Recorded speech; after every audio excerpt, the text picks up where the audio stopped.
Tokyo Podfathers. There sure is a lot of blowing going on here.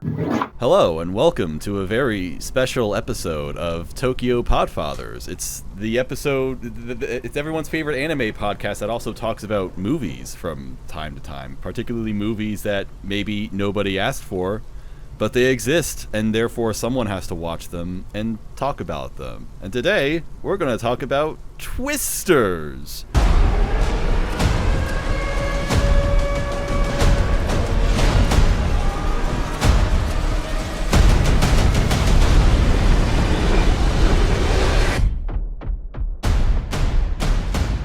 The sequel to get twisted. The sequel to the hit film Twister, singular. It's a movie about There are multiple twisters in Twisters. I'll say that much. There were also multiple Twisters in the original Twister as well. That is true. But you can't just say, well, Twisters actually would have just been a good title anyway. Like, you're like, fuck. I do appreciate Twisters.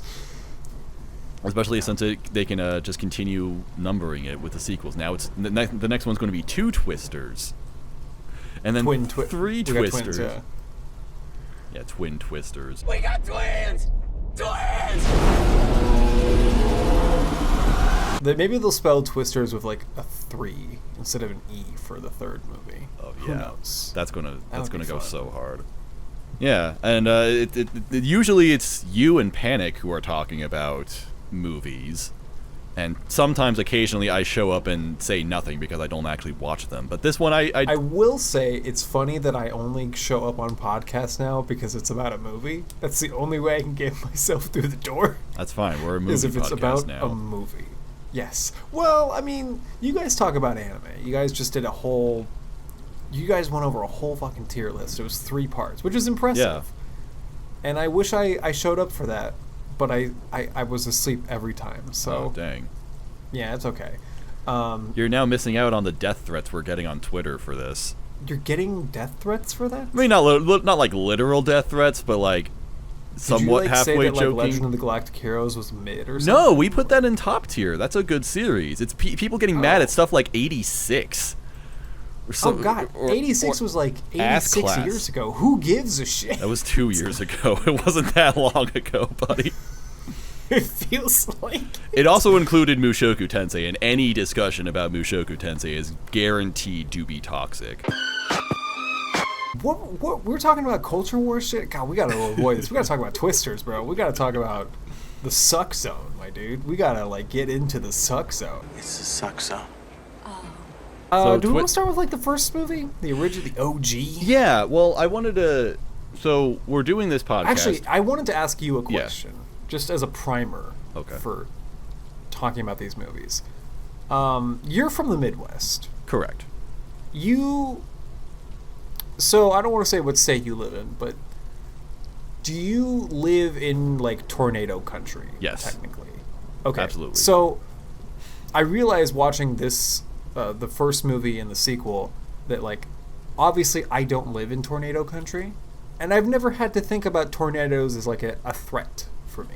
This is why I really wanted you to do this, and I'm glad you agreed to do this with me. I'm glad that we came kind of to the same point somehow, separately. I mean, like that's awesome. Yeah, like I mean, you're the movie guy on this podcast, and Twister for me is actually a really, really important movie. It was like literally my favorite childhood movie, and a lot of people don't know about this because I never really talked about this because it's just never come up in conversation. It's like when The World Ends With You got revived as a franchise, and then suddenly I made it known that it was my favorite thing ever. It's like that's what this is. Of your personality, yeah. Yeah, like Twister is very important to me, and in fact, my first passion in life was actually wanting to be a weatherman, and I was really fascinated by tornadoes in particular because they're just simply the coolest weather.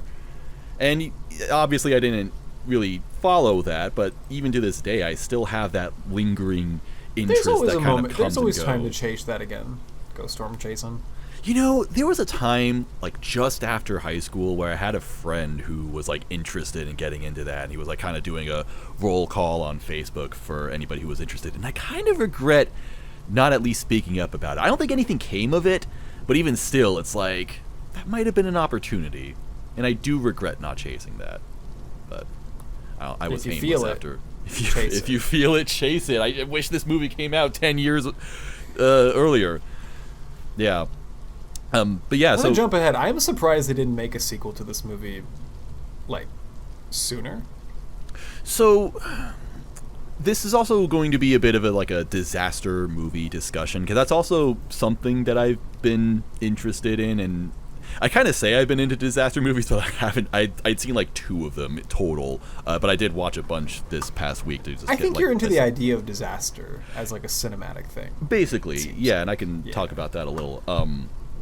But with Twister, the thing about this particular movie, the thing about Twister and Twisters plural, is that there's not much you can really do with it.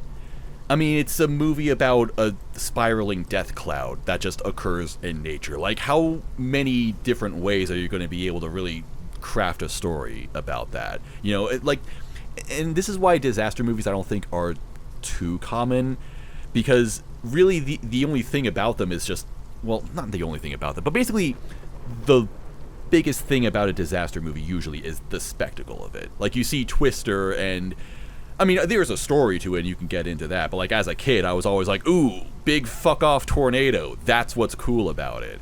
And that's why I've liked other movies, like I say I'm a Roland Emmerich fan, like Day After Tomorrow in 2012. It's like you look at these huge I was going to say, you pieces. seem like you would love Roland Emmerich films. I've only seen The Day After Tomorrow in 2012. And I actually rewatched The Day After Tomorrow Did this he past also week, do Independence Day, or am I thinking of somebody else? He did do Independence Day. Yeah, that movie rules, by the way. I've seen people say that movie is mid, and I'm like, hell fucking no. Will Smith, movie star. Like, that's... He's like, welcome to Earth, and I'm like, oh, great. And he slaps the alien across the face. It's so cool. He's awesome.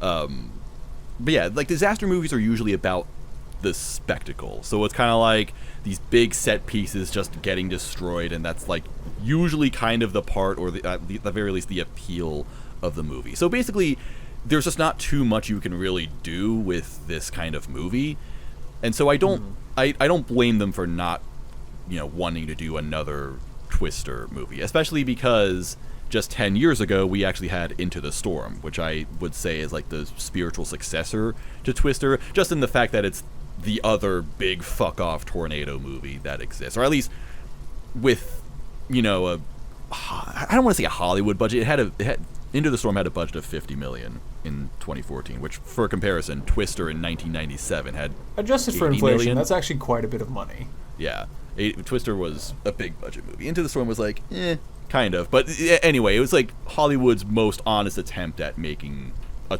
tornado specific movie, and it didn't do too well, but it exists. So I don't blame them for not wanting to do this earlier. I actually think this is the perfect time. It's like, now that we're so distant from these other tornado movies, we can kind of get back into at least doing one more. I don't know if they plan on making this a franchise, if they actually will do sequels of this. I'm not sure how that would go. I think this movie has done very well opening weekend, like 80 million. It did. Like, that's pretty damn good. Yeah. Unlike what, at least $200 million budget? $200 million budget, yeah.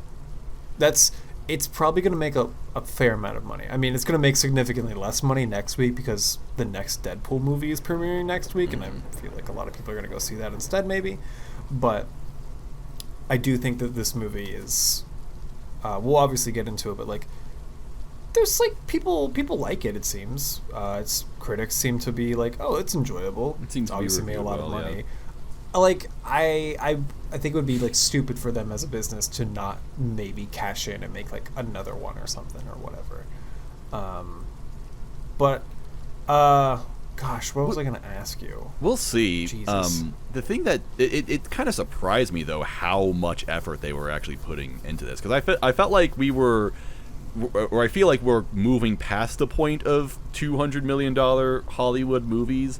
Unless it's like a huge franchise, like a Marvel movie or something like that. I was like really surprised that this had this much of a budget, and they obviously marketed the fuck out of it. I have seen it everywhere I go. They like really hoard out Glenn Powell for this movie. They're like, "Hey, have you seen this handsome man? Yeah, with a cowboy hat?" And I'm like, "I have. Yeah, he's a handsome man in a cowboy hat. I don't disagree." I went to my AMC, and they gave me a magnet for going to see it. Did you get one? They did give you a magnet. I didn't get one. I went to a Regal.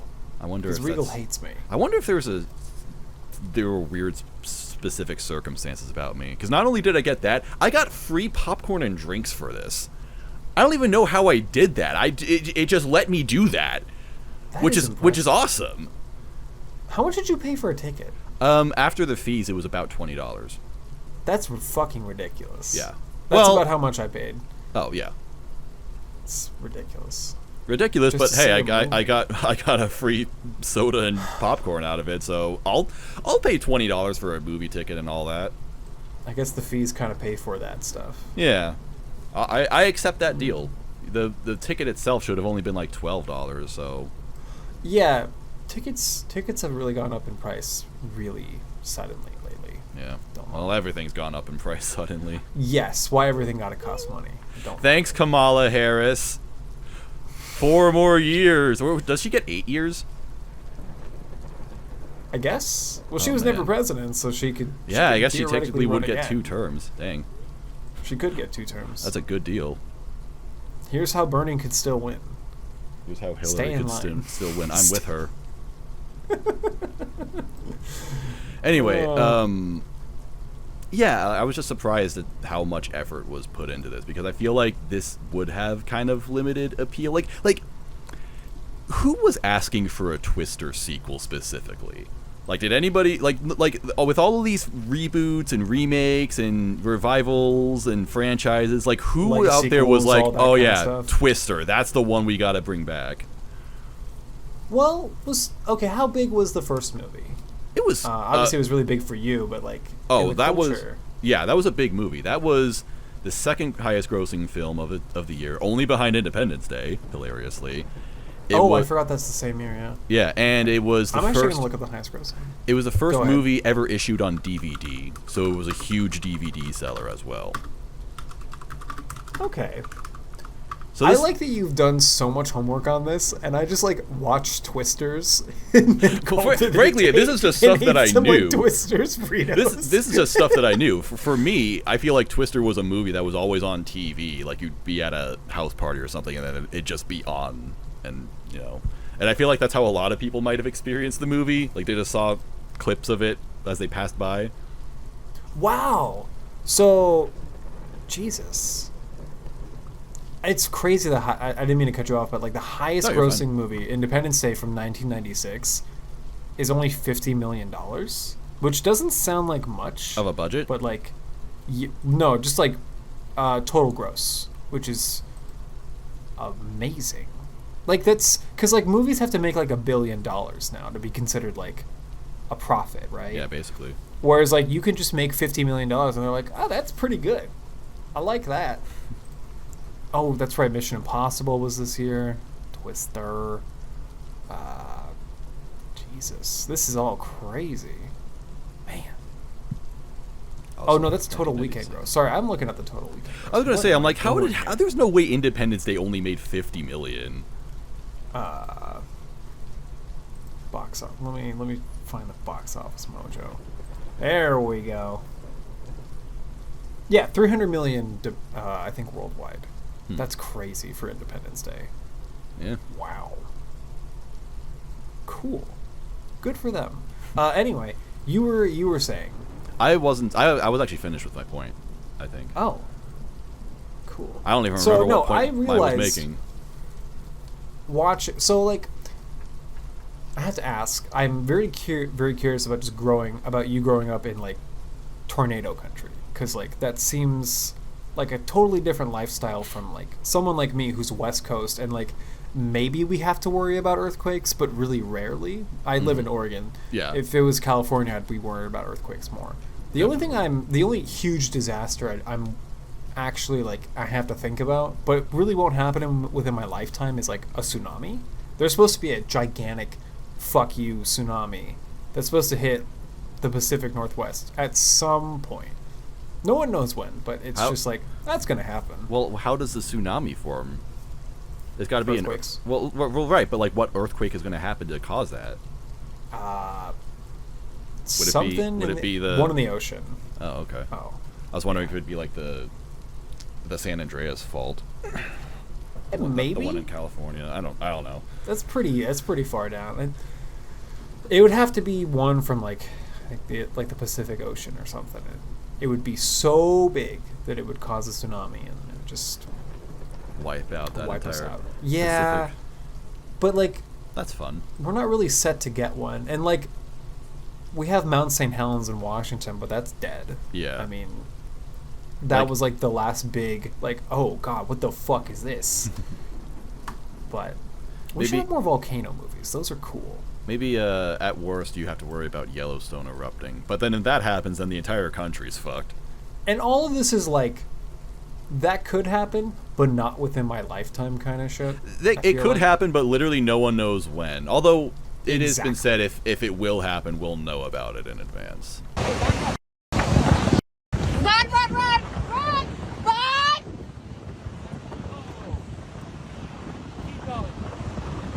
Run, run, run, run, run, run! So I'm not super worried about like natural disasters too much. Yeah. Maybe it rains a little too, maybe flooding, but otherwise, It does. Well, I live on a hill. I You don't do give a shit. you do have to worry about global warming just like anybody else. So Well, I was gonna say every now and then it'll get to 115 over there, which is a lot Just- more dangerous for you. Because at least us over here, we sort of, kind of have ways to deal with that, although it's still very fucking dangerous. right. No, I was gonna say. What was I gonna say? Oh, one reason that like Twisters feels weirdly relevant. Maybe they can. I think maybe they wanted to possibly cash in on the idea of climate change. I feel like that's a huge thing. It's not explicitly stated in the movie, but they say everything up until the phrase climate change in Twisters, which I thought was a interesting choice. But it seemed like, oh, there's like way more Twisters now. There's like all this shit's happening in the world, and I'm like, that sounds like climate change. Just say climate change, right? Like that's clearly what's happening. Yeah. But They could go a little bit into that because it does affect it somewhat because you basically need warm air and also I don't know entirely how tornadoes are formed. I gotta rewatch some of these movies or something. Tornadoes usually develop on warm and humid days. As hot air rises and hits the cooler air above, moisture condenses into clouds. This process occurring on a large scale will eventually produce towering clouds and even a thunderstorm.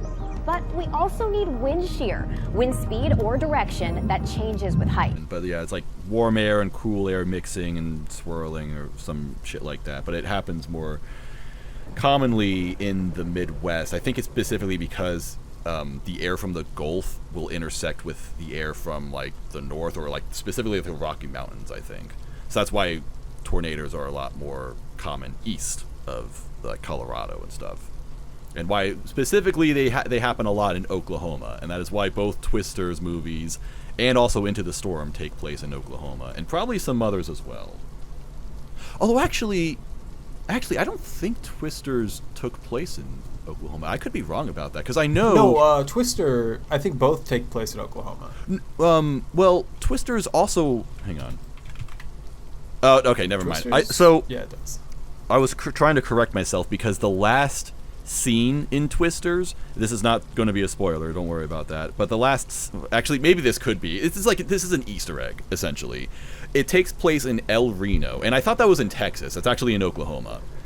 And I really remember that because El Reno is the place where the last EF5 tornado happened, and also the biggest tornado of all time happened.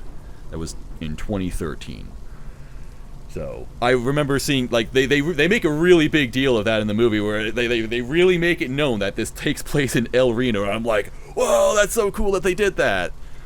See, So- I had no idea. I was just like, oh yeah, that's just some small town. Okay, cool. Yeah, awesome. that's a nice little Easter egg they had for people that are in the know, which I appreciate. Wow. You were going to ask me about like I guess how maybe like tornadoes affect me in my life. Was that Yes. something you were going to ask me? I would say Yes. not too much, like because I don't know, a tornado hitting your neighborhood, it doesn't really happen, but they are things to be aware of. You guys have to prep for that kind of thing. Yeah, we obviously. have these really fucking stupid drills in school where they have us go out in the hallway and then crouch in front of the lockers with our asses hanging out in the hallways. And it doesn't look like it should do anything, but they say it does, and it's just their way of, I don't know, pretending to do something. Why don't you guys have basements? Yeah, Seems like the best. Sometimes places do, like some schools would, but then they'd protect the younger students first. They'd prioritize that, and then they wouldn't have they wouldn't have basement space to shelter everybody. So that's sure. usually what happens.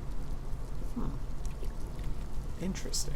I do want to say, though, I do live in the Kansas City area, and one of the worst twister disasters of all time, one of the biggest and most impactful tornadoes of all time, happened in Joplin, which is not really in the Kansas City area, but close enough. It's kind of within that realm. Is it considered like metro area, or is that not really, but just on the outside? Or maybe I'm wrong. The KC metro is fucking huge. Anyway, and I bring that up because Into the Storm, which is the other big tornado movie, actually is based on the Joplin tornado of 2011, which was an EF5 tornado that actually went through a populated area of like a 50,000 town or 50,000 person town. It was a really big deal when that happened. So I do sometimes, basically some of the bigger tornadoes happen, not necessarily like in my backyard, but close enough where they become pretty big stories over here. Another one was the Greensburg, or was it Greensboro? I forgot the town's name, I'm sorry. But it's a very small town in Kansas that got almost 100% destroyed by an EF5 tornado in 2007. So some stuff like this I just know about, just because it happened somewhere somewhat close. And, nowadays I'm not a storm chaser, but I have at least tried to look into the culture and stuff like that. I watch some people. The main character, maybe not the main character, but the guy, Glenn Powell in Twisters, is very much like some content creators. He's kind of like the Reed Trimmer of this universe. I sound like such a spaz! Where there are some chasers that are just, they're kind of personalities and they're exciting. They're obviously not as over the top as Glenn Powell is in this movie. Like, I don't think that this happens on that kind of level, but it is still a bit of a fun thing for some of these guys. Cool. And that's just some stuff that I've just been watching a little bit. No, the one thing that really stuck out to me in watching both movies is, and the first movie especially, is just how sudden these things can happen, just without warning, and that scares the shit out of me. Yeah. Because I hate the idea of 1 second you're fine, and the next second here's a tornado. It actually feels within a snap of your fingers, you are possibly in the middle of one. Yeah. And without warning. And I don't know if I could live with that every day. I'm well, maybe there's a tornado today. Maybe there isn't. Who knows? Yeah, and as I think both movies I've kind of dabbled in, is that we can try predicting them. We can at least make guesstimates and say, hey, there, this particular area, this is going to be a big storm. There might be tornadoes down there. So just watch out for them. But yeah, you usually don't know if it's going to happen until it actually happens. Yeah. And even when it does happen, sometimes you don't completely know where it's going or what it's going to do. Exactly. Often they'll be it's going this way, and then it's it doesn't go that way. And you're oh, awesome. There was actually an incident, maybe a month ago or so. I was watching this streamer, this guy Max Velocity. He's basically an internet weatherman. This is a thing now. People stream the weather on YouTube or Twitch or whatever, and they just give weather reports basically. So this guy was tracking a storm on radar, and I think it was, I forgot where it was, but he was basically able to tell on radar that it looked like a tornado was somewhere, and the National Weather Service didn't actually know about this. There was literally no warning given out about this for 10 minutes until after it happened, even though this guy was hey, all the stuff on radar says that something probably should be there, but it's not just that, a lot of weird things can happen, but also usually you don't know if it's going to happen until someone actually sees it. Wow. Look at this storm. This isn't even tornado warned. This is northeast of Hyannis in Nebraska. Look at this thing. Hey, I want to give a bit of an addendum to this because I don't feel like I'm responsibly communicating this well enough to anyone who might not understand things of this nature. And that's on me because I don't think I really understood how much my friend understands about this, and he might have been exaggerating his points because that's what we do. We're friends who like to joke around with each other. But basically, I want to just clarify that tornadoes occurring spontaneously and like actually doing things isn't really a thing that happens. Like, sure, unwarned tornadoes can occur, but even then, it's pretty much guaranteed that that area would still be under some kind of warning, or at the very least a watch. Like, as I mentioned, particular circumstances have to occur for a tornado to even be produced in the first place, and so whenever it seems like those conditions may be met, then a tornado watch will be issued. And this could be like a full day in advance or something. Like, it's very common to wake up at like 9 a.m. and see that there's a tornado watch for a storm that's going to occur at 7 p.m. All right, it's like you have the entire day knowing that, all right, a storm's going to occur, and what the tornado watch is implying is that the storm may produce a tornado. It's not guaranteed to, but it is possible that it will. And I'd say 99 times out of 100, it doesn't. A tornado watch usually just doesn't really lead to anything. Now, maybe that 1 out of 100 does produce a tornado, and then you get the tornado warning, which is, kind of what it says. Hey, there's a tornado over there. Watch out for that. Doesn't necessarily mean that you're just like directly in the path of the tornado necessarily, like you need to be freaking out about your house getting ripped off or something like that. But just that there is a tornado on the ground, and it, there's a particular area, and then the area around it, not necessarily within the path of the tornado, will be warned. It's just like, hey, you're kind of in this, so watch out for that. That's when you should probably, get to your safe place, as they say. Now, there is a higher level than the tornado warning, the much scarier tornado emergency, which is for big fuck-off tornadoes that occur in populated areas. It essentially means, get the fuck underground or you're going to die if you're in the path of this thing. Literally no exaggeration. This thing will kill people and completely destroy things. So, you really don't want to be in that situation. But even then, that is an exceedingly rare warning that is only given out in particularly special circumstances, just when they really need to communicate, hey, don't fuck with this thing. This is really bad right here. But yeah, I just wanted to kind of clarify that. Like I said, a tornado occurring suddenly and being a particularly catastrophic event, that's not really a thing that's gonna happen. Like, it could happen to anybody.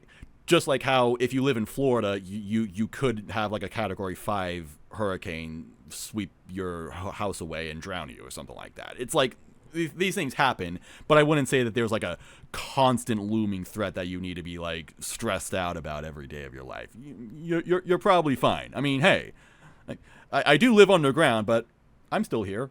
The rest of my house is still here too, so that's nice. So that's another aspect of it, which is why storm chasing is a worthwhile profession and why it is important to our society. It's not just dudes getting in trucks and drinking and shooting fireworks into it. And I don't actually think if that's happened before. If someone has shot fireworks into a tornado, please send me a video. I thought that was a really cool idea. I'm not gonna lie. It was. I should do that. I did see that in the trailers, and I'm like, okay, this movie's going to be awesome. But I guess I should maybe tell you how I felt about this movie. You might be interested in that. Oh, do you want to know? Sure. Yeah. Yeah. Yes. Actually, I almost want to know what you think instead, because like I think we've established, I'm someone who's kind of maybe not like deeply ingrained into this, but like I'm very like I'm the audience for this movie essentially, and I am maybe going into this with more information than the average person, so to speak. So that makes sense. You being on the Pacific Northwest and having like no knowledge of any of this, I actually want to know like how you felt about both Twister movies, basically. Okay.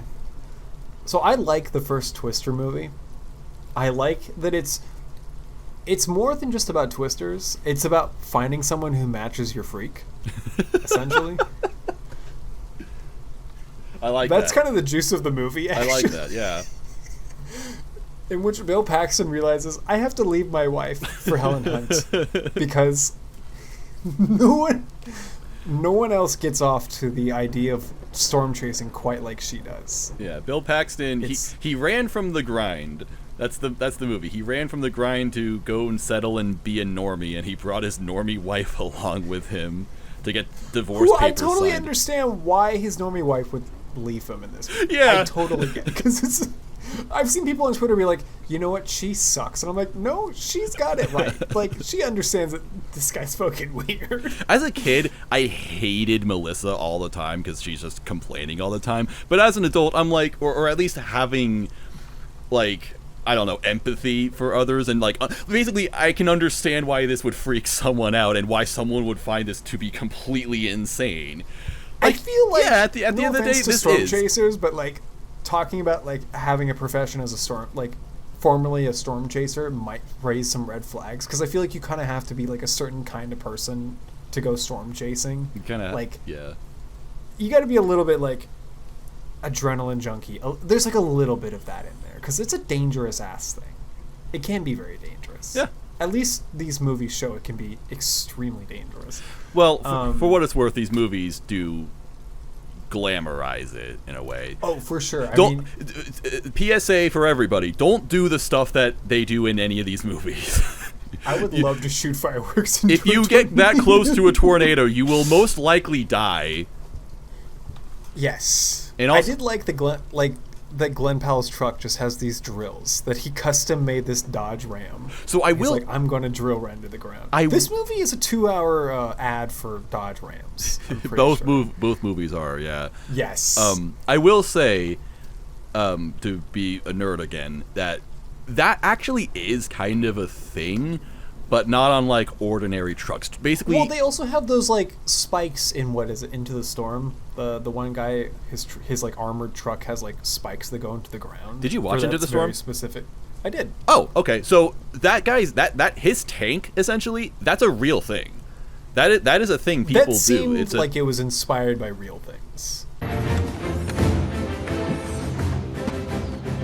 Let's take a tour of the ultimate storm chasing vehicle, the Titus. This is the most capable storm chasing vehicle on the planet. This is the Dominator 3. Yeah, it's as opposed to Glenn Powell's Dodge Ram, that you can still see like the Dodge Ram of it. Yeah. Outside of like basically no armor. It's like the storm chasing equivalent of like scantily clad woman wears less armor and somehow is just okay throughout battle because of it. I guess that's a way of putting it, yeah. That's the exact same philosophy. It's like it has to look sexy, and actually is more effective that way.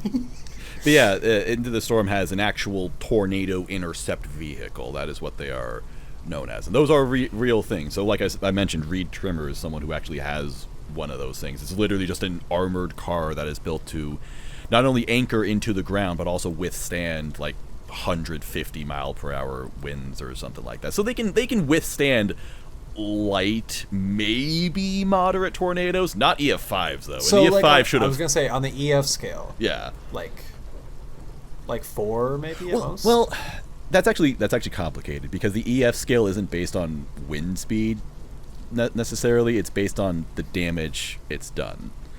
So so this is it's an imperfect scale and it doesn't always make sense. So like earlier this year, like last month or so, they actually recorded a twister that had over 300 miles per hour winds, which they are saying, which means that this is potentially, maybe, possibly the strongest tornado ever recorded on history. And they're rating it. I can't even imagine 300 miles per hour. Like, yeah, like hurricanes, for example, are 200 at best. and that's like a Category 5 hurricane. But yeah, this tornado I think was only rated an EF4 because it was just in the middle of nowhere and it didn't really have much to destroy. EF5 damage is like an entire neighborhood of houses got swept off their foundations and even like cracked the foundations. It's like apocalyptic level damage. Oh, I have to ask, what's the insurance situation like for like tornado states? We'll get into that. Okay. We'll get into that. Because they do talk about this in Twisters. Yeah. A little bit.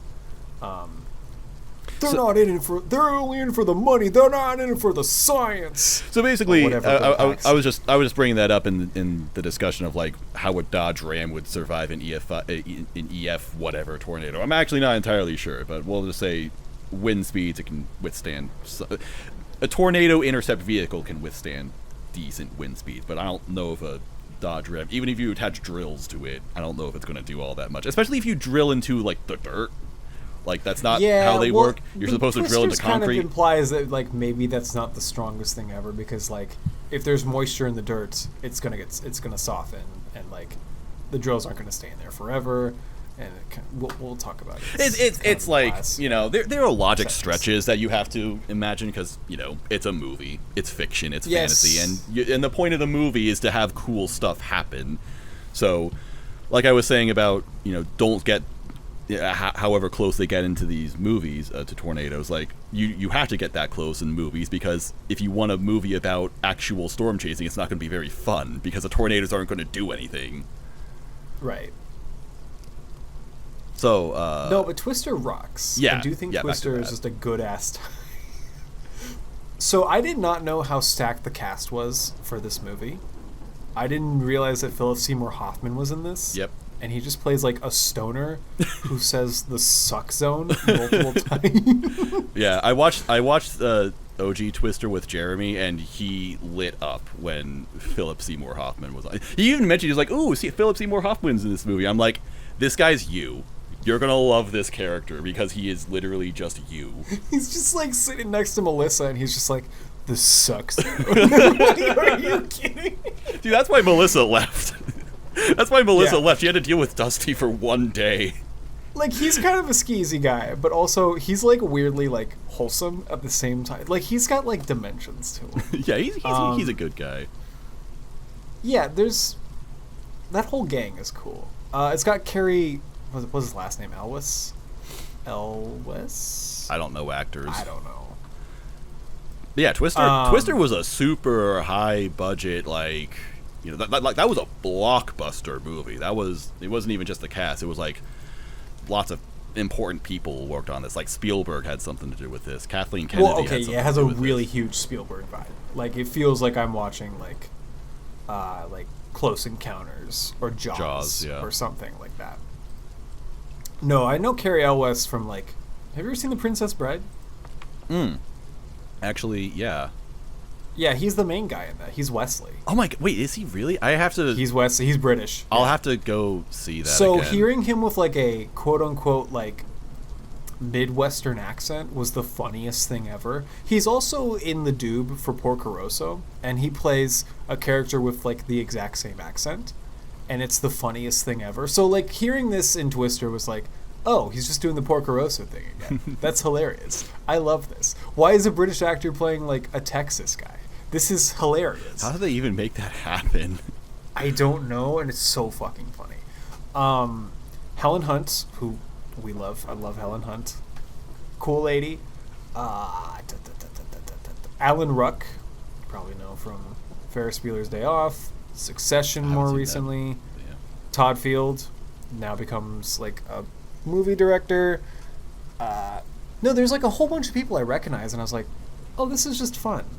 And like the movie is like kind of goofy, like in a way that I just love. Like they go to the is it Helen Hunt's grandmother? It's Helen Hunt's aunt. Aunt, right? Because both her parents died, I think, in the tornado. Well, they never established what happened to the mom, but her dad died. Yeah, her dad at least dies. Yeah, there's a whole steak and eggs thing, and I'm like, hell yeah, steak and eggs. We love steak and eggs. Yeah. I do like the CGI cows. Like, it's a good time. Like, we love this. Another cow. Actually, I think that was the same one. I have to speak on Helen Hunt's vocal delivery of certain lines. Because, like, when the cow goes by, she's like, cow.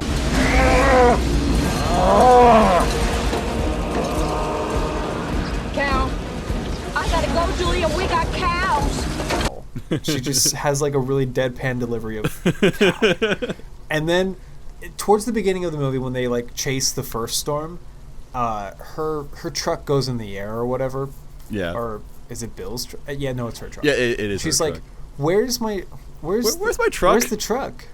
And then the truck falls, and then she's like, oh, there it is. oh, there it is. As Melissa is just fucking dying.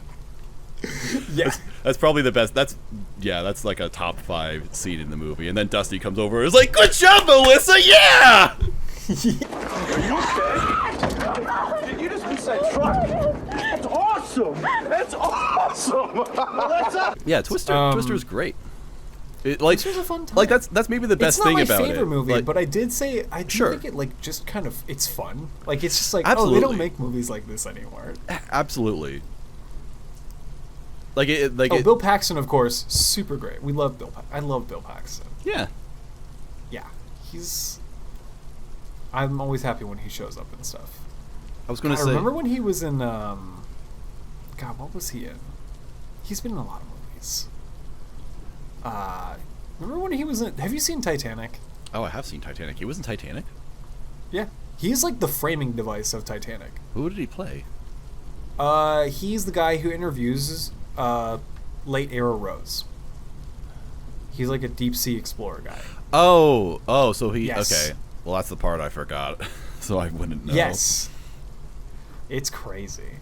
No, he's always good in like the stuff that he shows up. He's really good at playing like everyday kind of guy, if that makes sense. Like he's just like he's some guy. He's not like he's like movie star, but also like an everyman, if that makes sense. He's really good at that. I love him. But yeah, I like Twister. It's good. Good time. It's a good movie. I'm like I watched it, recently, and I was surprised by just like how much it holds up. Like just as a movie in general, it's like, oh, this is just really good filmmaking, really good acting. It's got a lot of character to it. Very efficient storytelling as well. Yeah, the movie's not like super long either. No, it isn't. It's nice. Just under 2 hours. I think also the movie works because it's, like I said, weirdly kind of horny. Like, it's just two people who are horny for storms. And, like, that's... It reminds me of a movie that also came out in 1996 called Crash. I thought you were going to say Independence Day. Oh. Well, somehow. Kind of. Well, I was going to say, Crash is about a bunch of people who are kind of sickos, in a way. In the sense that, like, they get off via car crashes. Like, they are sexually aroused by, like, the destruction of cars via car crashes on the road.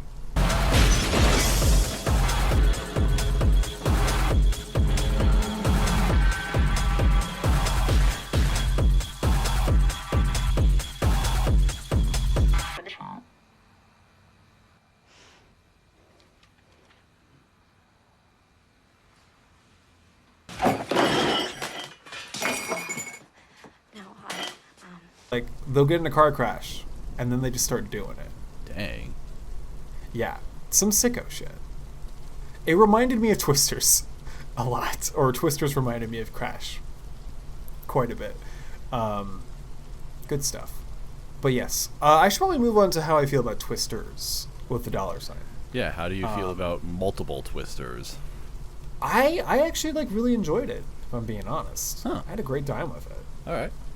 Do I think it's as good as the original? Did I find things to like about it? Yes. Yeah. What do I like about it? I think the set pieces are kind of better, if I'm being honest. I think like the actual tornado set pieces I had a lot of fun with, in the sense that I was terrified of the actual tornadoes in this movie.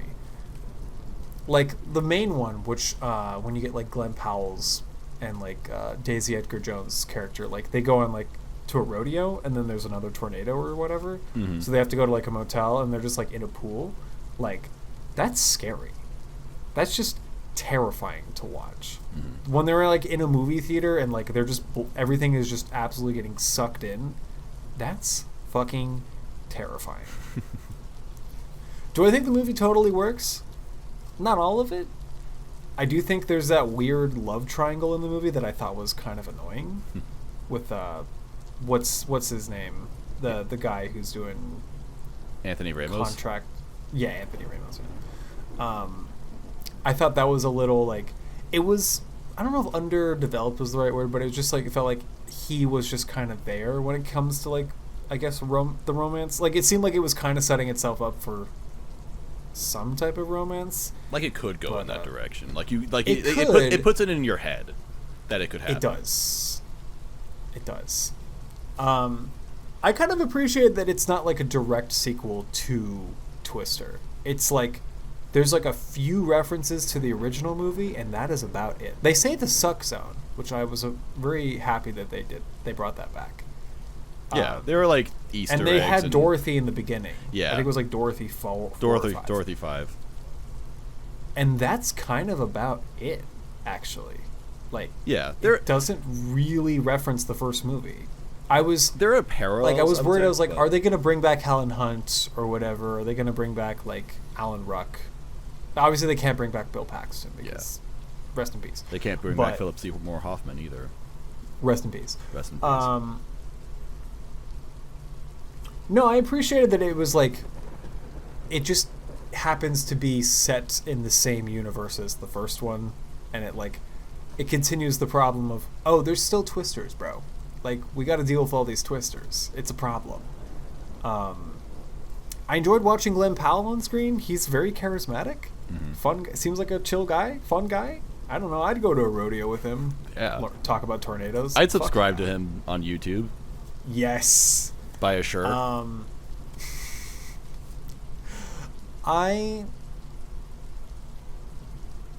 It's hard to put into words what I liked about it, but I didn't have a bad time with it. I know you don't like it as much, and I'm very curious. That's fair. What you didn't like about it. So, do you want me to just get into it, or like how I get feel into about it, baby? So get right into the suck zone. I will say I didn't like it, but I also didn't necessarily dislike it either. It's just perfectly like in the middle for me, where it exists, and I guess there are some things I like about it. It's more like it's hard to grasp because it's like I can't even really pull apart specific things that I didn't like about it. I think in contrast though, I'm kind of looking at it like, what was the point of this movie and who exactly was it for? Because I feel like it tried to cast a wider net than it needed to. It tried to do too many things, and I was maybe trying to say earlier that disaster movies, you can't really do too much with them, and I feel like they have limited appeal as a result of that. Where, like, you can make disaster movies that have actual stories with emotional cores or something like that. Like, I held up the recording of this because I was actually watching Greenland with Gerard Butler, and that's a disaster movie that's much more... where he cheats on his wife? Where he Kiritsugu's his wife. Yeah, that's a disaster movie that's much more about story than spectacle. And then there are, of course, disaster movies that are, much more about spectacle than story, like Roland Emmerich stuff. Which is what makes Twister, the OG Twister, like so beautiful. Like, it actually balances both really, really well. And obviously this one also tried to do the same thing, but it also tried to do so with much more pieces, many more pieces, and they just didn't have enough time to, I guess, go through all of them. Like, there's a lot of stuff. So when you say pieces, can you unpack that? So okay, so I was saying that this movie has a lot of parallels to the OG Twister, kind of like, like the Star Wars reboot was. You've got the main character who's interested in storms and also has like a bone to pick with storms because for personal reasons. You got a female lead who's traumatized by tornadoes because of an event in her past that took a loved one from her. Or in this case, loved ones with a dollar Loved sign. ones yeah. with a dollar sign. I like that. Specifically, the parallel story-wise is that there are two different teams of storm chasers. You've got and what I did like, at least in the beginning, is how they kind of flipped the roles in this movie. So in OG Twister, you've got the fun, free-spirited, doing it because they love it, storm chasers, which are the main doing characters. Doing it for the science, not for the money, yeah. Yeah, and then they've got... Although they kind of did it for the money, but, like, it was for science reasons. Yeah, like... Science money. It was much more of a passion thing, you understand, from those guys. But then you get the other team that is like, oh, those guys, these Silicon Valley nerds and their black Chryslers, they don't do it for the passion, they're doing it for money. So they're the evil storm chasers. So I did like in Twister that there's just like this armada of black vans just like going down the road. They're driving like, black vans, that's why they're bad. Yes, and then you have like the ragtag team of just like every different type of car from the 1960s. Dusty in his shitty bus. Driving a fucking school bus. I love that. So I like that they were mirroring that in Twisters, where they've got the free-spirited, fun team, and then they've got the super serious, business storm chasing team. But then it at least starts with the main character on the, the business team, I guess. But what Twisters doesn't understand is that the original movie was not really about that. Like, sure, that other team of storm chasers existed. They're also absent from like 90% of the movie. Like, they get established early on, and then they miss the first 4 tornadoes of the movie. The first 4 of 5. And then finally they're chasing alongside them. Both teams are chasing the big fuck-off tornado at the end, where the other team immediately makes a mistake and fucking dies. And that is all of their involvement. Whereas in Twisters, they try to make this much more of a plot, where it's like, oh, this team, they're doing this particular thing, and that's bad, and they've got all these different characters in there. And I thought it was maybe like... It wasn't necessarily distracting. They just didn't do enough with it. Essentially, they just kind of go through these different. Because I thought the plot line of like, oh, these people are like, do like this whole like I guess the plot line of like, Anthony Ramos' character does want to do good. Yeah. But like he has to kind of unfortunately work under capitalism or work under the capitalist system to kind of do that, and it like eats him up a little bit, and I just wish there was a little bit more to that. Yeah, because like that's like an interesting idea, but like it doesn't go as far as I want. So personally. You were asking me about the insurance stuff with the tornadoes and stuff, right? My honest answer is I have no idea. I've never actually heard of that before. This is news to me, and they basically established that in the movie and never really do anything with it. They're just like, hey, this guy's evil, fuck you for working with him, and that's it. And that's like the entire discussion. And I don't want to like necessarily argue with the movie and say that this is like a bad thing going on, or like disagree that it's a bad thing going on. I would imagine that this is a problem, but like I know nothing about this. So like could you please explain this a little more in depth? Like why is this person so exploitative?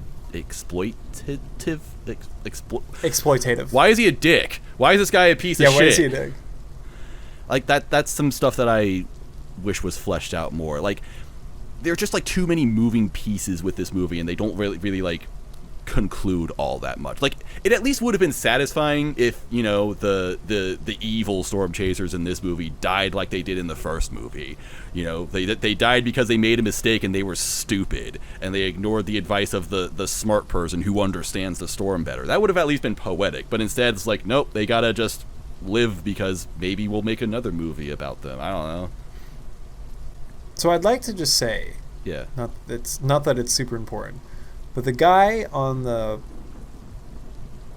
call it the white truck team in Twisters, team, Jeb, the guy who was an annoying asshole about it all, who I'm pretty sure died in the fire tornado. I think it's implied. He didn't. No, because remember Anthony Ramos drove out of it. And then they were arguing about it, like because Anthony Ramos was like, "Oh, we got to go to town and help the people." And then the big guy, I call him Sheldon, I'll tell you why later, but I called him Sheldon. He's just like, I don't care about the people, and then Anthony Ramos drives away and throws mud at him, and that's the ending to his character. That's it. Well, I kind of maybe it's not. Maybe it's more implied that he like is stuck with the fire tornado. The fire tornado was gone by that point. Okay, I just like the idea of that character dying in a tornado. I wish he died. He should have died. Yeah. That guy is gonna play Superman. That's Superman. Yes. Right. Yeah, I mean, he's not a bad actor. He does. I'm sure he does a pretty good job of being an asshole in this movie. I'm like, I hate this guy. This guy sucks. Yeah. But sorry, I just realized like that guy is Superman. I was like, what is he doing in Twisters playing Scott? That's his character's name. Scott. What an asshole. Yes, I totally get what you're saying. I kind of wish there was like more.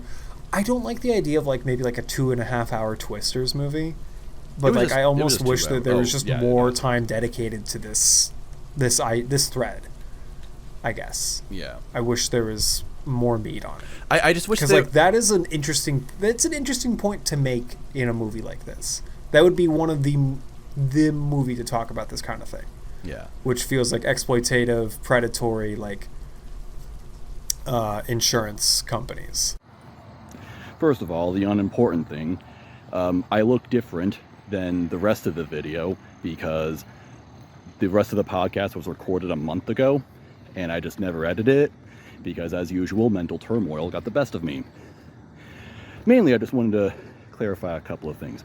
First of all, the profiteer guy, the land buyer kind of person. I mean, I understand like what was going on with that guy. Like I can put the pieces together. I understand that the guy was most likely giving people lowball offers, taking advantage of the fact that they're under duress, and therefore, these people are going to accept crappy offers for their property, or just blindly like that. I can understand that. I can piece that together. I just think, though, this is a real-world issue that I don't think a lot of people know about, and I feel like, if you're going to have this issue, you should be responsible to, properly educate the audience on why this is an issue. I just want a little more nuance, is all I'm saying. Like I get it, the guy is bad, and I'm definitely not trying to defend it, but I just don't like how the movie was kind of like, hey, this guy is evil, and fuck you, Anthony Ramos, for working with him. It's just like, that's just kind of the movie's whole stance on it. It doesn't really clarify it. Doesn't really go into detail about it. And I just didn't really appreciate that. I wish it informed me a little bit more as to what was really going on with that guy and how specifically that worked. Also, that Storm Chaser group with Anthony Ramos, I called him Sheldon, and then I never elaborated on that because I just forgot. But the reason why I called him that is because I thought that his personality, when I first saw him, I thought that he was going to be this overly serious kind of guy, but in a comical way. And also, I believe he was really tall. Like, I think that when he was first introduced, the camera, like, looked up at him, so he was, like, tall. And so that gave me the impression that he was supposed to be, like, this Sheldon Cooper kind of guy. That he was going to be so serious about everything that would be the joke. Because, like, early on, first in general, he just seems really awkward early on. And then when Glenn Powell drives up to them in the gas station, he's like, haha, look at these idiot nerd losers. And then, that team is like booing him, like, fuck you, Glenn Powell. But then Sheldon, as I call it, is like, do not engage with them. Do not interact with the enemy, or something like that. Just says something really, really weirdly specific and robotic. So I thought that he was going to be, this Sheldon Cooper, possibly autistic, kind of overly serious individual, to the point where that'd be funny. Or think like C-3PO from Star Wars. Turns out I might have been wrong about that. And Sheldon's tall, right? I didn't like gaslight myself into remembering that. Like, I didn't misremember my middle school memories of vaguely thinking that Big Bang Theory was funny and that Jim Parsons is really tall. Am I misremembering that? I don't remember shit. But that's why I called him Sheldon. It's gonna rain. The other thing I don't love about this movie is that I just didn't really get into the characters that much. Like Anthony Ramos. You didn't get into what's Daisy Edgar Jones' character? Kate. I didn't really care about her character like at all. Like and this is a problem that I think is like widespread within media just in general, because this isn't even just a movie thing, because this is like one of the biggest problems and why I fucking hate The Last of Us Part 2, which is that you can write a female character who has also suffered in her life, who has experienced trauma in her life, and also make her character something beyond that. Like, when I think of Kate in this movie, all I can really think of is, oh, she had someone die in a tornado, and that's her character. She is clearly traumatized. Yeah. Have you noticed how traumatized she is? Yeah. She keeps seeing her dead boyfriend. And then she gets scared of the tornado. That's her entire personality. She's just traumatized by that, and obviously the story is about overcoming that. But like, I would imagine losing your friends and family in a tornado is a highly traumatic experience that maybe you never really get over. My problem isn't that she's traumatized. My problem is that that's the only thing to her character. Why do you hate traumatized women? I just hate women so much. I hate it when women suffer. No, I hate it when women suffer, and there's just women, and that's just the entire thing about their character. So their character is that they're sad or kind of distant. A lot of movies are just like so upfront about like this is about trauma. I feel like a lot of stories now, a lot of movies are like so upfront about like a character's trauma now, to the point where it's like, all right, can we like make this subtext again? Can we like hide it a little bit? Can we just be a little bit more subtle about it? Can we make a fun character, character, a lot of horror please? movies will love to do this and say like, well, actually the horror in this movie is a metaphor for the character's trauma. And I'm like, shut the fuck up. Stop it. I don't care. Like, I mean, just going back to the original Twister, I mean, sure, Joe isn't like this super dynamic, extremely well fleshed out character, but at least it's handled a lot better, because you're like, it reminds you at times without like hitting you over the head with a frying pan about it, if that makes sense. Yeah, but also more importantly, Joe just has a personality. Like, sure, it's not the most clear, well-defined personality, but like you can tell when like, she's talking to other. Hang on. When she's talking to other people, especially when she's arguing with Bill, it's like there's something more to this character than just, oh, this thing happened to her, and that's it. She does not work at the station. She's a therapist.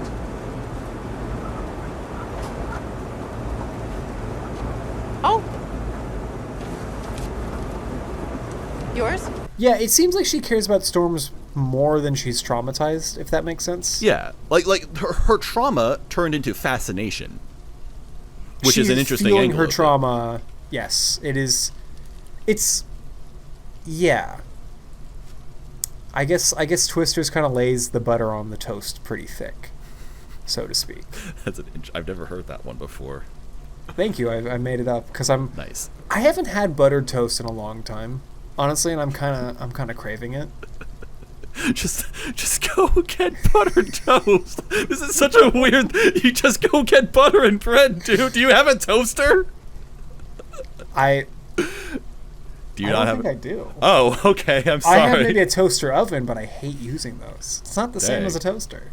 I didn't know you had a toaster. I didn't know this was a thing that people didn't have in their house. You don't know? Are toaster ovens just not a thing where you're at? Toaster ovens are a thing, sure, but we also have toasters for toast. Well, the thing about toaster ovens is you can do other things with the toaster oven. I suppose that's fair. No, I got a toaster oven for like my 18th or 19th birthday from like my aunt, because like this is when I was in college. I think it was my 18th. I think it was like a graduation present. It's like, well, you're probably going to be eating a lot at like late at night or whatever, so you might as well have like a toaster oven so you can make like a small pizza or some stupid shit. And it was cool. I stopped using it after like 2 years because I'm like, oh, why not I just learn to use a stove? Like, just grow up, you know what I mean? Like, get a stove or an oven or whatever. But yeah, I don't know why we're talking about toaster ovens. I'm sorry. I'm just like, I love that tangent. Obsessed with butter toast. How did this get? We were talking about female characters being traumatized. We're talking about Joe's trauma Yeah. and Kate's trauma. Kate's trauma, yeah. That I think maybe that was just my biggest gripe with the movie. I just didn't really get much from either her, and I thought that Anthony Ramos' character was just kind of whatever. I think Anthony Ramos' character is like the most shafted as far as like character to screen time ratio. Actually, because like he's in the movie quite a bit, but like he's not that developed. Yeah, as a person. he does things, but there's not much depth to the character. Other than I think he wants to bang Kate. I think that's. You know, there actually is something that did actively bother me about the film is that he kind of like guilts Kate into doing the storm chaser thing. Like, you know, a little bit. Yeah, like they meet up and he's like, "Hey, I've got this thing I'd like you to join." And she's like, "I'm not comfortable with this, really." But he's like, "Oh, but you're the best," or whatever. And she's like, I would imagine like going. I imagine she went to New York because like, you know, that is one way to deal with like trauma, tornado of that trauma. magnitude, Go to a is place to where just there aren't tornadoes. Move the fuck away. Yes. If my friends and family were killed in front of me in like a horrific accident involving like, I don't know, a tsunami, like mountain hiking or something, I would go to fucking somewhere else that doesn't have mountains, or I would just go not around mountains. I just wouldn't go hiking. You know what I mean? Yeah. Like it would just be like a whole thing. Like, you know what? It's not a thing I want to do for just a lot of personal reasons. Yeah. And then having someone 5 years later be like, "Hey, do you want to go back to the thing that like killed all your friends?" Yeah. And I'd be like, "Let me think about that." And I would take about 5 seconds and be like, "It's a no from me, dog."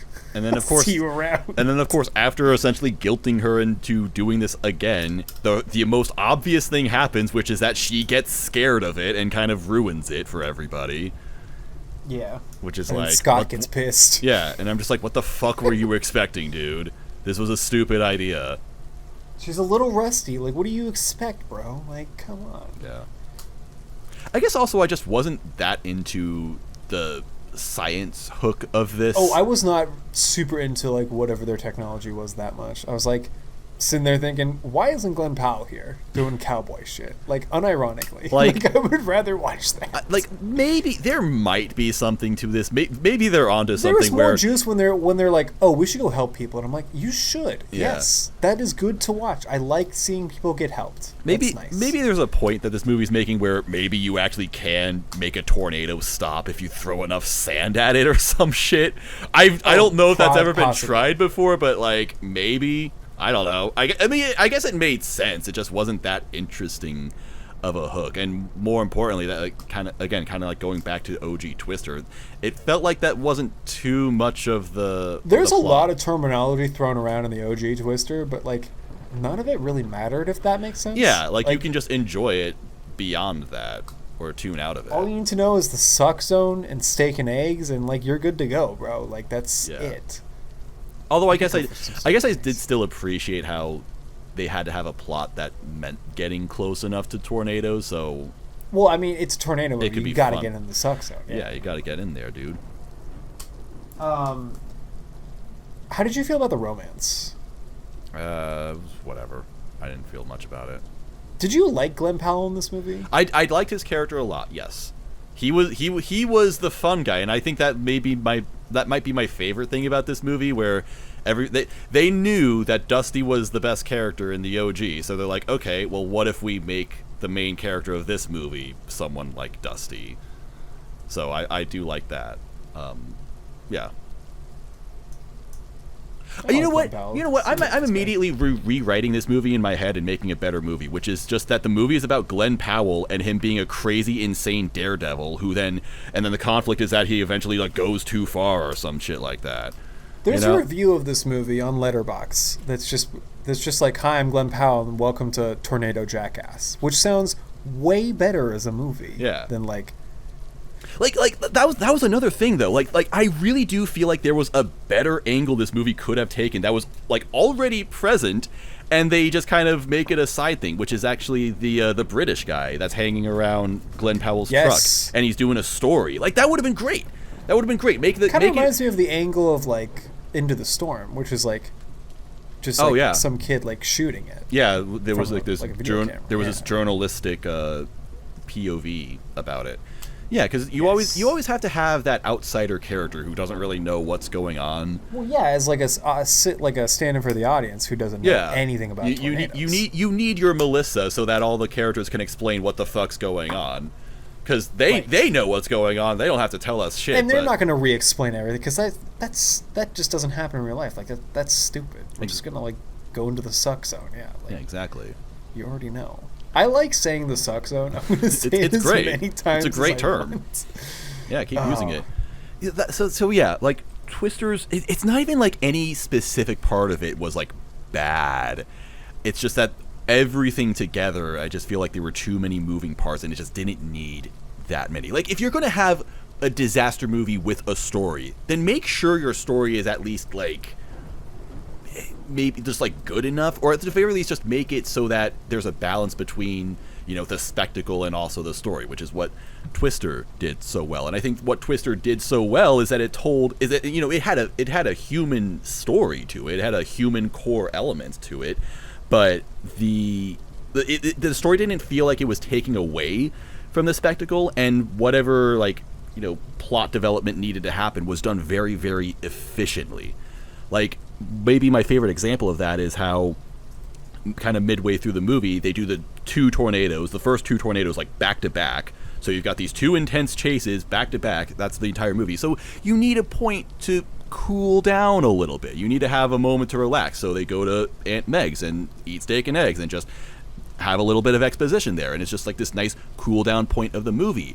But then what makes that so great and so important is that when it's recontextualized later, because one of the big fuck off tornadoes destroys that town, and they're like, oh fuck, we gotta like go into town and help people. We gotta help Aunt Meg.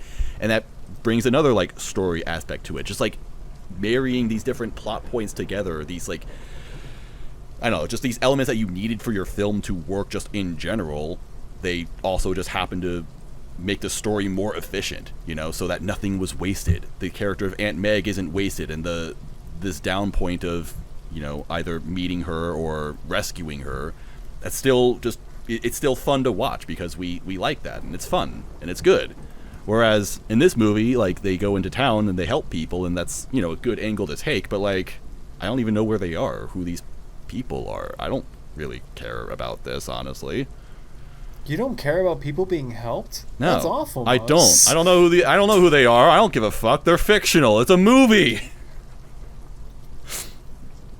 That's why I'm. First you hate women, and now you just hate people being helped. I mean, Oh my god. I kind of just hate everybody in general, if that helps. You kind of do. No offense. I love you for it. I'm a little bit of a misanthrope myself. It's a pillar of your personality. So yeah, just. The story had too much going on, and it wasn't efficient nor effective enough, which is what I didn't like about this movie. And honestly, I didn't think that the, I guess, sick tornado action just wasn't really up to par either. I actually thought that the tornadoes in both Twister and Into the Storm were better, with the exception of some things. I did like the pool scene. That was cool and intense. It was so funny when the guy in the pool is like, I don't want to get sucked up, and then immediately gets like just sucked up. And I'm like, oh no, rip. You know, after watching all these disaster movies, I really have to reiterate that crisis management is something that people need to have as like a mental skill. When things go bad, you need to know what to do exactly. Not that you can't panic, but you just need to know what you got to be doing, because a lot of times in disaster movies, Jesus Christ, I absolutely yeah. So what the fuck was I saying? A lot of deaths in disaster movies are usually from the result of someone just like freaking out and standing around than just getting hit by something. It looks like some sort of huge, horrific, terrifying nightmare. Only this is a real thing. Just like, yeah, maybe know where you need to go. I was a little sad there weren't any like cows in this movie. like getting like sucked up. I can't believe they didn't have any flying cows in this movie, which is why Twister sucks. That's why this movie is a failure. If you're gonna like do some fan service to like the original, you gotta have a flying cow. Yeah, even Into the Storm had a flying cow. Then you gotta have like Daisy Edgar Jones just be like, cow. Another cow. They had chickens in this one. Okay, can I be honest? Like, I thought Daisy Edgar Jones' character was gonna be like some offspring of Joe. So, like I actually thought that. I actually like this about the movie. So I like that it's not. Yeah, I like that. I like that she isn't, because I want to say that there was something that maybe like might have tipped it off or something. Oh, it's the fact that she never says her last name. Although I don't know if Joe's last name is ever known. I think she's just Joe. Hi, I'm Joe Harding. Oh, hello. Nice to meet you. But like even still, like they make it a secret. Yeah, according to Letterboxd, her character's name is just Joe. That's literally it. So that's fair enough. But I think even still, they like intentionally kept that a secret, as if they were drawing attention to it. And so when they go and see her mother, and it's a completely different person, it's like, oh, that isn't anybody. It's just a random person. I was half expecting Helen Hunt, and I'd be like, I wouldn't be like sad to see Helen Hunt in a movie again, but like I did. It was just like so glad that it's not like, of course, Kate is Joe's daughter or something stupid. I did know going into this that Helen Hunt wasn't in the movie, although she did initially like bring up the idea. She actually wanted to write and direct this movie. Wait. Wow. Yeah, I don't know. She probably had something to do with it. Still, I'm not entirely sure how much involvement she had with it, though. But yeah, she's actually been really enthusiastic about the Twister sequel for a while, I suppose. So good for her. But yeah, I did like that Kate was nobody in particular. Although I do wonder how she got like the reason. I wish they at least mentioned something about the past team. Like she had a Dorothy. How did she get that? Did she just rip them off without asking? I don't know. Maybe Joe like donated it somewhere or something. She just got too old. Something I didn't realize when watching the movie and recording this is that Kate and her pals actually went to Muskogee State College, which is supposedly the same school that the original cast is involved with, because that's the name of the school that is on Dusty's bus. So with that, you can kind of imply that, that's like that was like their base of operations, like the lab that they talked about at the very end of Twister. That's probably where they put it, and maybe that's how that connection is formed. I'm assuming. I still wish they kind of said something. I still wish there was, some kind of confirmation about that. But that would at least make sense. I just wish there was, like, some reference of, like, oh, these people, 30 years ago did this, and that has brought us this research or something. Just like a line would have been good enough. Maybe they did, and I just missed it. I don't know. There should have been a framed picture of Bill Paxton somewhere, like in Kate's barn. Oh, how about in... Oh, wait, never mind. I was going to say in Kate's news studio, because remember in Twister... Oh, I was going to say, or like a framed picture of Bill Paxton, like in... What is Glenn Powell's character's name? I actually don't know. I don't know. We're just calling Tyler. Yeah, no. I'm just saying Glenn Powell, because, like, that's just Glenn Powell. Like, yeah. There should have been a picture of, like, Bill Paxton's character inside of his truck or something. That would have been super funny. That would have been too on the nose, because he's also driving a red Dodge Ram. Maybe, yeah. So I think I think maybe doing that would be like, I don't know, idolizing him a little. I guess it wouldn't be too bad if he just idolized Bill so much that he had the same truck as him. Not the worst idea. What if Twisters was set in a universe where Twister was a real movie? And, like, they got into storm chasing because of the movie Twister. Oh, man, that is meta as fuck. Sure, why not? That would actually be really funny. That would and, like, Helen Hunt would just show up as Helen Hunt. That would be so funny. Isn't that what The Last Matrix is about? I've actually never watched... I watched the first Matrix earlier this year. They did like a re-release in theaters, and I saw it, and it was a really cool movie. Have not seen the sequels. Oh, okay. Well then, yeah. disregard that question. Well, I've heard many things about.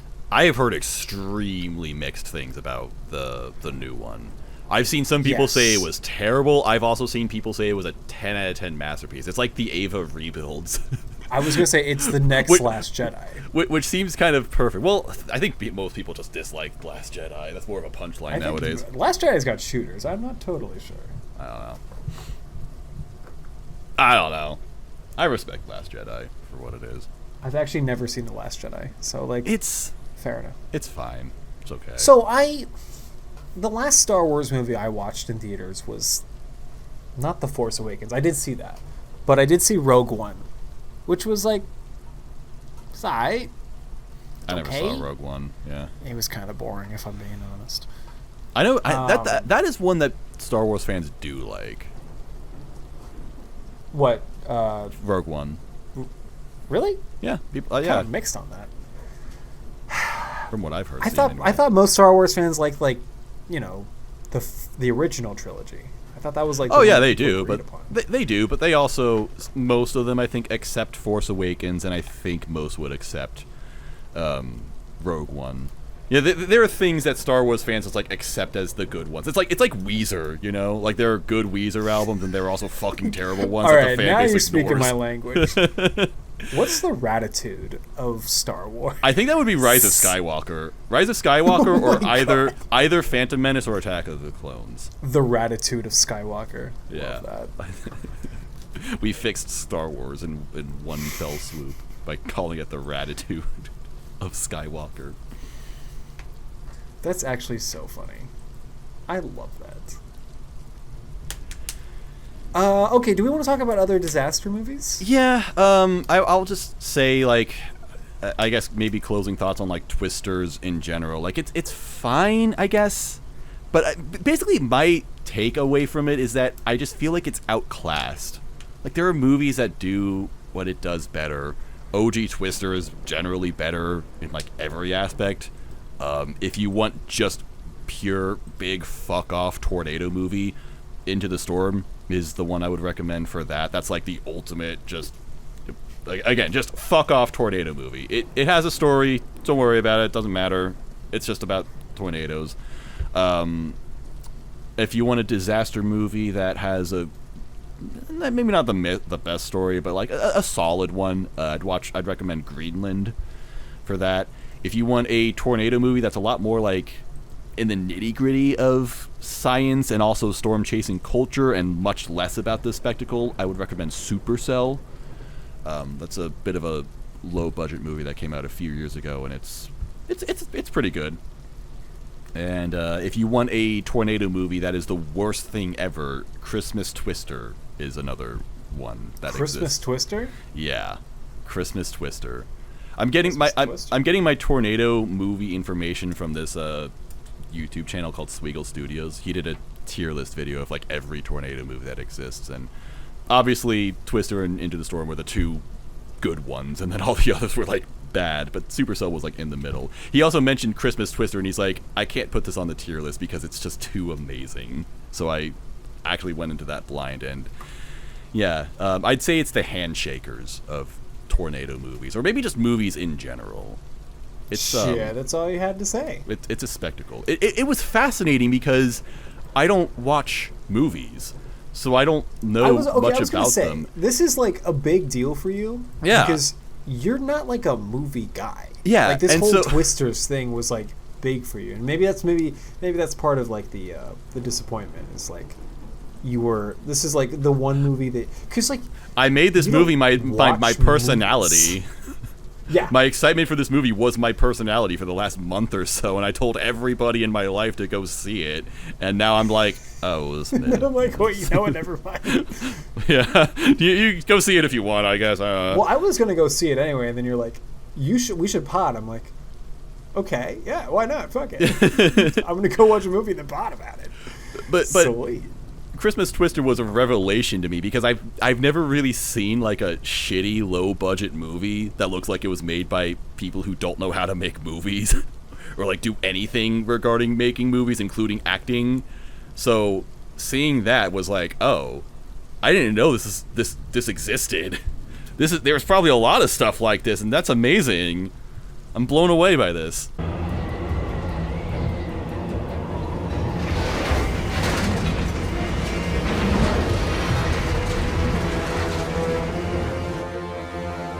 Logan, this is Addie. You gotta get out of there. Say again? Get out of there now!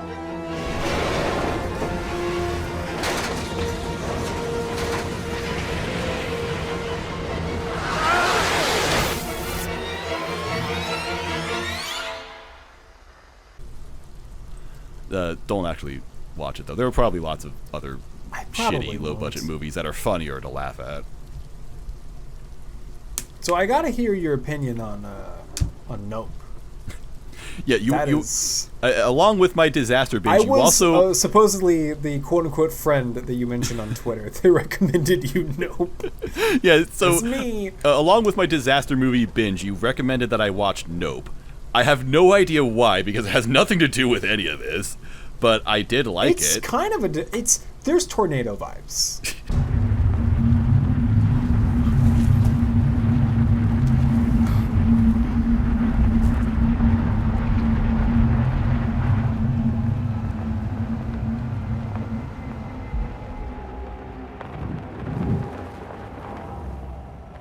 In that movie.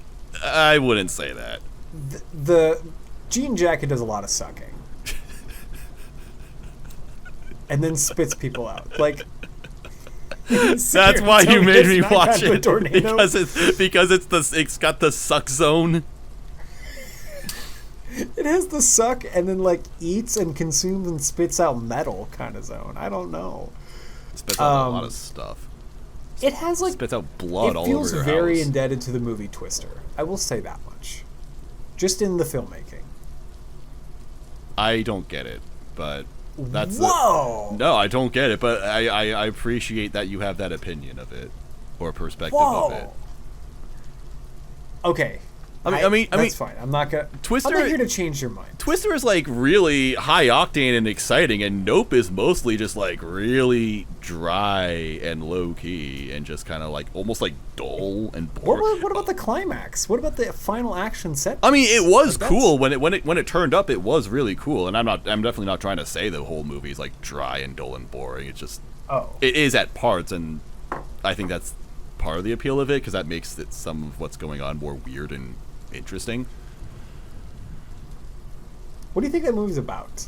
I think so. I'll admit I kind of cheated and kind of had it explained to me. So basically, the movie's about a little bit.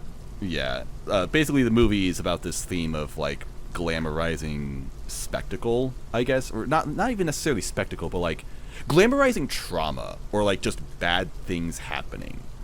Like it's about that and like 5 other things. That movie is like about a number of things, which I think is kind of the cool part about it. Is like Jordan Peele's like, I'm gonna say so many things with this movie at once. Yeah, and it's all gonna be very abstract. The movie is about an alien sort of thing that appears on Earth. It's also about this black family who are horse tamers, potentially cowboys, which has some interesting, potentially racial context to it. Although I didn't read too much into that, so I wouldn't be able to tell you about it. Who work in the entertainment industry. Yeah. That as well, and also, like I said, kind of taking traumas and I guess making that your life, I suppose, or chasing after it. Chasing after this particular with spectacle. Moment. Yeah. It very much feels like, let's just say Jean Jacket is kind of a metaphor for like, let's say the entertainment industry sucking up things that are viral or like spectacle filled and then immediately spitting them out once they have no use for it. Oh, that makes sense. Okay. Yep. I like that. That sounds really, really simplified, which is because it is. Yeah. It's a little bit more than that, but that is, if I had to like pitch it to someone, it's like, oh, well, it's kind of about the entertainment industry in a number of ways. But also, it's kind of a weird love letter to like movies that kind of make a spectacle out of one's trauma. like I don't know if it's like a full-on critique, because like it obviously loves doing that on some level. Like it loves making a spectacle out of like Jean Jacket being like the most low-key, like a super terrifying being, because like you see the final form of Jean Jacket at the end, and it feels very like Evangelion-esque or something. Oh yeah. Feels like which was probably intentional, because there's a fucking Akira slide in Jordan it. Peele loves his anime, yeah, I didn't know he was cool like that. Yeah, no, the Akira bike slide is super cool. When I first saw that, I saw it on like preview night on Thursday, and man, I'll never forget that night, because I also saw the teaser trailer for Oppenheimer, which would come out a year later, and I was wow. Let's go. Yeah. I had to find a way to include Oppenheimer in this podcast. Is Oppenheimer a disaster movie? Well, it takes place it's about a disaster. It's just more story based than spectacle based. Yeah. Well, how do we define disaster? Because like depending on who you ask, in the 1940s, considered a huge success, right? Let's see, a disaster film A disaster film or disaster movie is a film genre that has an impending or ongoing disaster as its subject and primary plot device. Such disasters may include natural disasters, accidents, military terrorist attacks, or global catastrophes such as the pandemic. That is what Wikipedia says. Oppenheimer isn't really about the bomb going off necessarily. I know. You don't have to answer sincerely. I was more joking when I asked. The fallout of the bomb being dropped, and like how that makes Oppenheimer feel about himself. Yeah. And yeah. No, I think Nope is a really fascinating film. I actually think that movie came out like 2 years ago, like this month, I think. I think it came out this month. I saw it twice. I will say, I think it plays better on a big screen, because it looks like it was shot for like the biggest screen imaginable. Probably. Second time I saw it was like IMAX, and it was filmed, I think, with IMAX cameras. And like the sequences with Jean Jacket, I feel like I'm spoiling the movie, but like not really.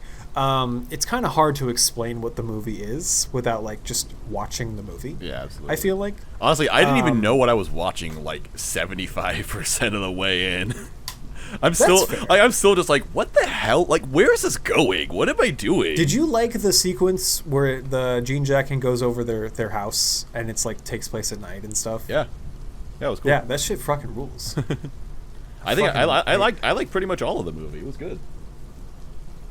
I think about that movie a lot, just on like what that movie is like saying, like often. I don't know. It wasn't my favorite movie that came out that year, but it is one that I think about a lot, actually. And I'm like kind of this is a tangent, but I'm super disappointed that movie isn't like nominated for best cinematography, if only because that movie is kind of obsessed with cinematography on some level. Like, you think that would be a bankable nomination, but like whatever, it's fine, it's cool. I really appreciate that like Jordan Peele just post Get Out has just made every movie past that even more abstract than before. Sorry, I appreciate that. I think it's cool that he got like bigger budgets and was like, I'm gonna make a weirder movie now, and you're all gonna love it. Yeah. And like, I respect the hell out of that. I appreciate that Nope just like exists as a film. I actually called it. I compared it to Sonny Boy, the anime, which I would recommend you watch. You should see Sonny Boy. I think you would like it a lot, because it's also very abstract, and I feel like it's very dry, and like a lot of it you're not entirely sure what you're watching. I think Sonny Boy doesn't have as clear of a story or even a point. I kind of feel like part of the movie, or part of the, is it just vibes? Like about halfway through the anime, it feels like they just gave up trying to tell a story, so they just made cool shit happen instead. ここから出てはいけない。出られないとは言わないんですね。今度は大丈夫。行こう。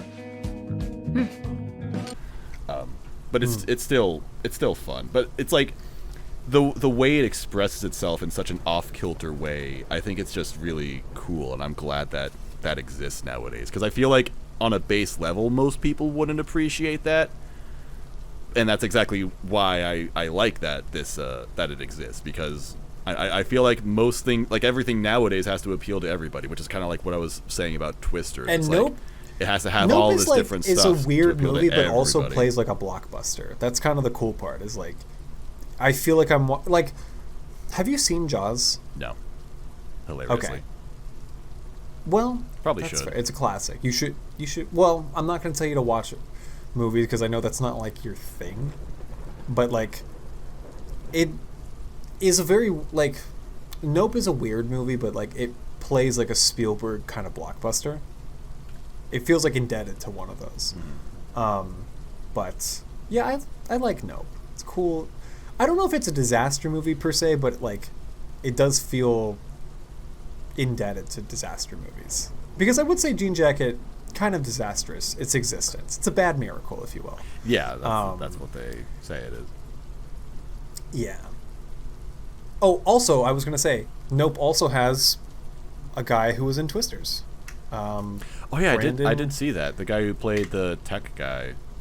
Oh, the tech guy is so fucking funny, and he's a tech guy in both, actually. I forgot what he was in Twisters, though. He was the guy who worked at Fry's Electronics in Nope. Well, yeah, I know, but what did he do in Twisters? Oh, he was the one with the tablet. His name was Booney. I already forgot this character. I was locked in for Booney because I thought he was really good at Nope. He was like, when he's like, they're gonna shove metal probes up our motherfucking asses, and he's just has this really weird like insane vibe to him, because of course people who work in tech have the weirdest vibes ever. But no, I thought he was good in Twisters. I thought he was really funny. I wish he had more to do, but also Twisters has so many characters. Yeah, exactly. Like a lot. What was I gonna say? I wish I watched a few more disaster movies for this podcast. I mean, you didn't have to, really. Well, you did so much homework, and I feel like I under-prepped. Well, to be fair, this was also stuff that I just wanted to naturally watch. Like, this is basically stuff that it's been on my watch list. Like, most of these movies I've seen clips of on YouTube, and I'm like, oh, that seems fun, and then I just never got around to watching them. And so with Twisters coming out, I'm like, maybe I should watch those movies that I said I would want to watch, and live up to my own potential of being the disaster film guy of this group or whatever.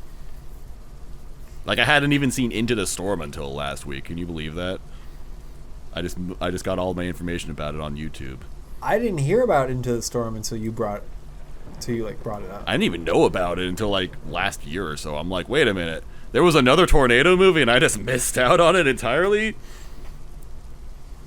It's because I had that fucker from iCarly and I have to avoid everything related to iCarly. Wait, why? Because my younger sister would watch iCarly all the fucking time in the early 2010s, and it has traumatized me. See, I'm an only child, so I've never had this like spitefulness towards certain pieces of media because my non-existent sibling watched them.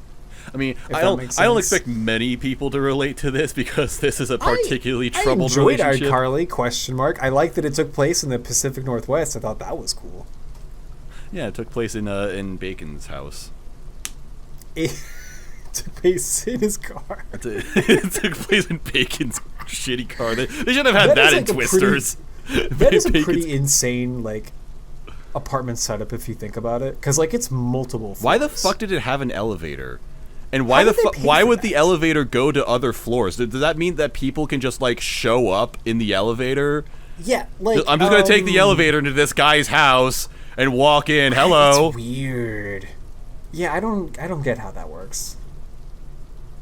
But they must pay like $10,000 a month for that, because like the square footage, just the location, ridiculous. Yeah.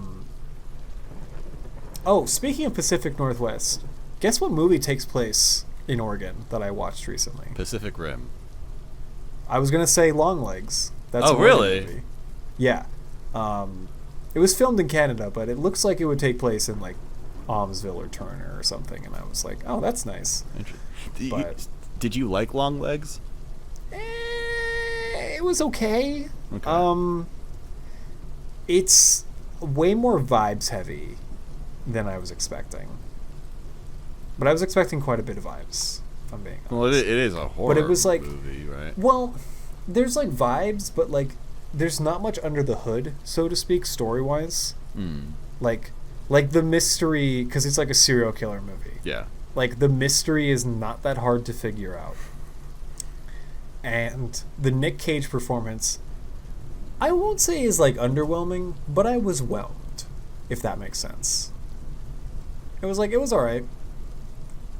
It's the marketing scene. I feel like the marketing did a lot of like a double-edged sword, and that it like probably did the movie a lot of favors. Oh yeah. A lot of people went and saw that. Yeah, a lot of people are saying But also like the marketing was like, in my opinion, kind of annoying, and I was like, there's no way this movie is that scary.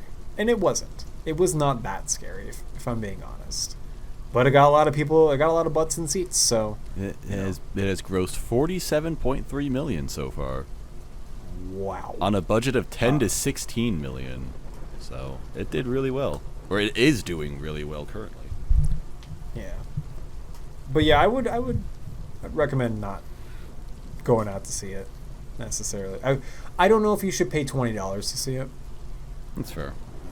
The letter was left with the bodies. We have 10 letters like it over the past 30 years. And all of them signed with one word. Long legs. So, Bex, would you recommend Twisters? Yeah, why not? Fuck it. I would also recommend watching the original Twister. Absolutely. But, like, that goes without saying. Yeah. I feel like.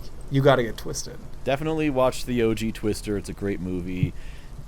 Maybe watch Twisters. It's probably fine, you know, if you just want a summer blockbuster thrill. There's some cool action, and it's loud, and it's busy. So it's got a little bit of everything.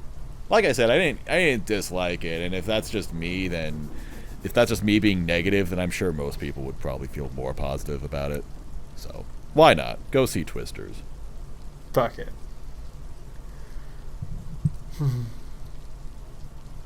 Yeah. Yeah. Okay.